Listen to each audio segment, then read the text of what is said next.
Hi guys, welcome to Exotics pets Telugu. Guys, ఈ వీడియోలో వచ్చేసి మన దగ్గర అయితే స్టాక్ అనేది చాలా అంటే చాలా క్యూట్ గా ఉండే పైనాపిల్ చిక్స్ అయితే ఉన్నాయండి. సో ఈ చిక్స్ అనేవి కూడాను మన దగ్గర అయితే ఓన్ గా అయితే బ్రీడ్ అయిన బేబీస్ అండి ఇవి. సో చాలా అంటే చాలా బ్యూటిఫుల్ గా ఉన్నాయి. కలర్స్ అనేవి కూడాను చాలా అంటే చాలా బ్రైట్ గా ఉన్నాయండి. ఎందుకంటే వీటి పేరెంట్స్ కూడా చాలా అయితే బ్రైట్ గా అయితే ఉంటాయి. వాటికన్నా ఎక్కువ బ్రైట్ గా అయితే ఉన్నాయండి ఇవి కూడాను. రెడ్ ఫ్యాక్టర్స్ అయితే వచ్చాయంటే ఎక్కువ రెడ్ అయితే ఉందన్నమాట ఈ బేబీస్ కి.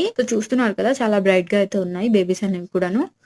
ఈ స్టేజ్ లో కనుక మీరు బర్డ్ ని తీసుకున్నట్టయితే ఫుల్ గా ట్యామ్ అయితే చేసుకోవచ్చు. ప్రైస్ కూడా చాలా బయట పోలిస్తే చాలా తక్కువ ఉంది.